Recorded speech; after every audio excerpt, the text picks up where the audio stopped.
In this video, let us start working on the front barrier section. So let me turn that on and also turn on my black and white globals.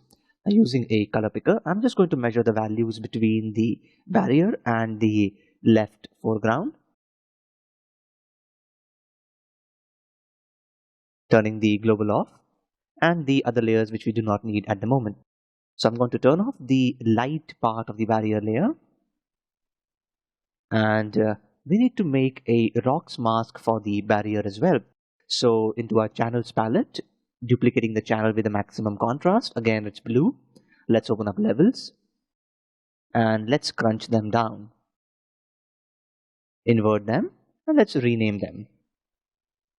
This is a barrier rocks mask.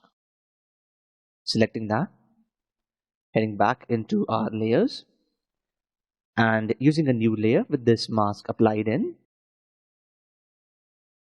Selecting the foreground color and painting into this rocks mask. Now this is very similar to what we did with the background and the midground. Now I just removed the brightness and contrast layer which we had added before because we don't need it right now. Adding a hue saturation layer before our rocks mask. Going into the cyans and slightly pushing the hue and push up the saturation, and let's darken them. So now this is only going to affect into the cyans and not the general overall structure. Going into the blues, let's try pushing up the saturation, slightly darkening it, and enabling our rocks mask. You can see that things are looking much better than what we started off with. Let me go to my adjustment layers and add a curves layer on top of this rocks mask. Adding a midpoint.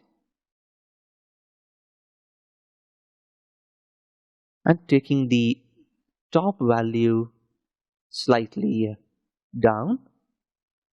That is starting to suppress my highlights.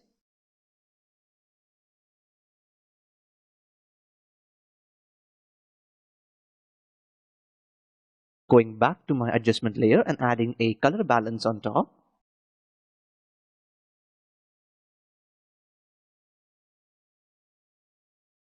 Again, adjusting in the midtones between the cyans and blue.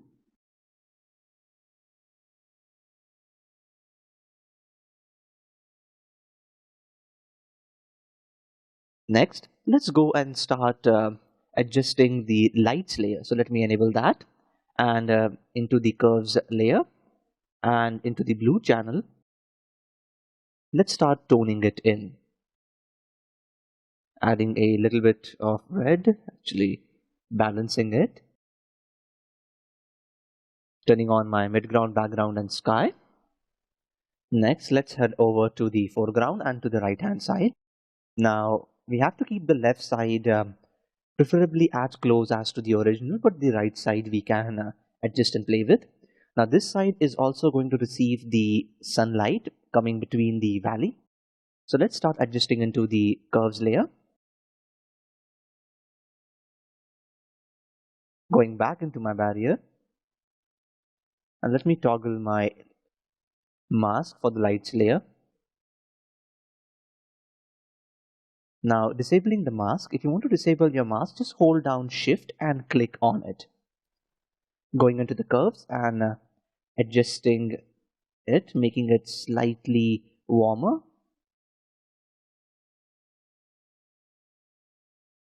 A little bit brighter. Now since this is really close to us and that's around where the focus of our image is, we need to make sure that the contrast between the light and the shadow is something which attracts the eye.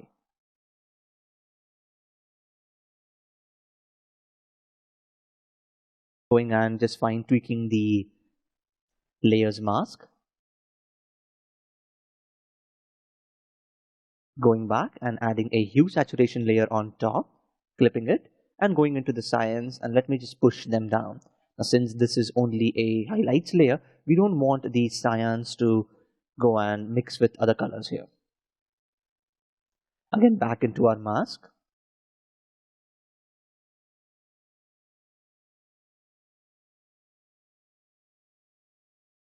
Now for all this time, I'm again using a soft round brush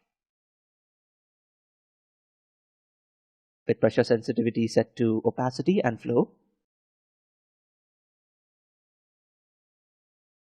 Going into the midgrounds, let's take a look at the layer for the rocks mask. Now what I noticed was the values of the rocks of the midground mountain and the foreground were very close to each other. So I just sampled a value and lightened it and painted back into the mask.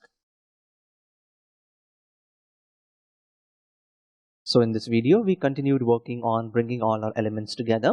Now in the next video, let's start working on our 3D side of things by jumping into Maya.